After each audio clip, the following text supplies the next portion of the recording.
Je suis Laetitia Chérif, une musicienne française. Après avoir sorti 3 albums et joué dans de grands festivals en Europe, j'ai décidé de parcourir les États-Unis à la découverte de son incroyable scène musicale. Au fil de mon voyage et de mes rencontres, j'ai beaucoup appris sur ce pays magnifique et passionnant. Pour découvrir le berceau des États-Unis, vous devez visiter Boston, dans le Massachusetts. La ville se distingue par la richesse de son patrimoine et par ses nombreux parcs et jardins. Quand on se promène dans le centre, on peut sentir l'esprit si particulier de cette ville, là où la Révolution américaine a commencé. Je voulais en savoir plus sur ses habitants et son histoire. J'ai donc retrouvé mon guide, Gabriel. Le nom Boston a été choisi par les Anglais qui sont arrivés ici en 1630. On se trouve actuellement à Boston Common, mais ça n'a pas toujours été appelé comme ça. C'est un lieu chargé d'histoire. Pendant des siècles, ça a été un haut lieu pour les arts, le théâtre, la musique et la politique. Cette ligne de briques rouges ici, c'est le chemin de la liberté. C'est un fil rouge pour les visiteurs. Vous pouvez véritablement marcher dans les pas de l'histoire à Boston. Boston Common est le point de départ d'un circuit de 4 km qui comporte 16 sites historiques emblématiques classés. Autant de trésors nationaux.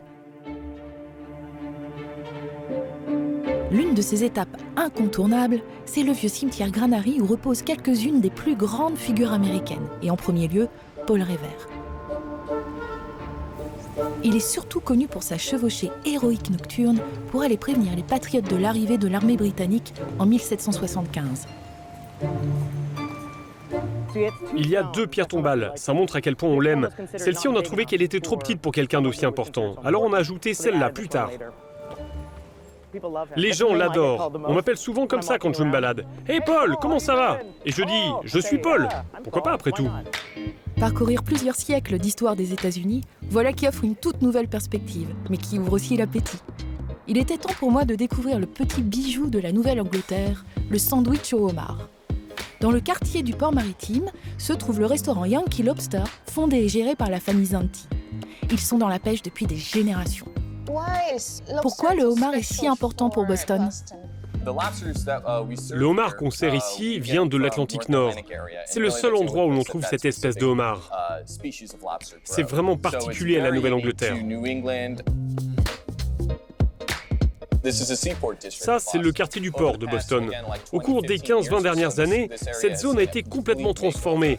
Il y a l'Institut d'art contemporain, c'est un musée vraiment cool avec plein d'installations artistiques marrantes.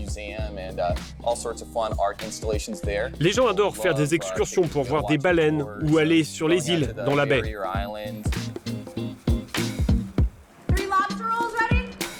Okay. Oh là là. All right, there we are. Et voilà, alors ça, c'est le sandwich traditionnel. La chair est mélangée avec de la mayonnaise et du céleri. Ça, c'est le sandwich chaud, la chair est cuite dans du beurre. Et enfin, on a le sandwich frit, avec un assaisonnement d'herbes et d'épices, servi avec une sauce au beurre. Le tout avec des frites. Vas-y, goûte. Ça va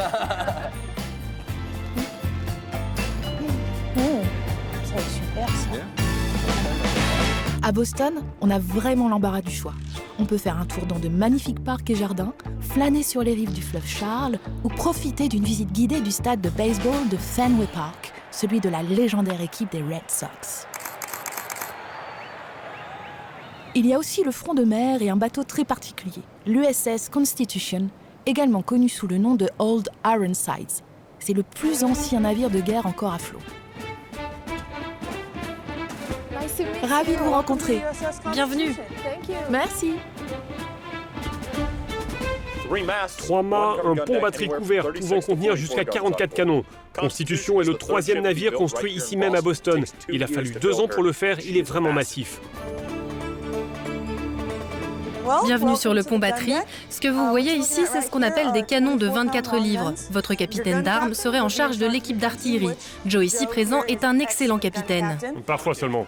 On se met à côté des canons, on se bouche les oreilles du mieux qu'on peut et on ouvre le feu.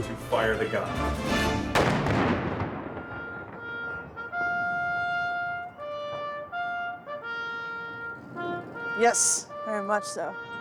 Good job. Comme toutes les journées exceptionnelles, celle-ci méritait de se finir par un concert dans un club vraiment cool, le légendaire Paradise. Depuis son ouverture en 1977, de grands artistes du rock et de la pop s'y sont produits. notamment U2, AC/DC, The Pixies et Bruno Mars.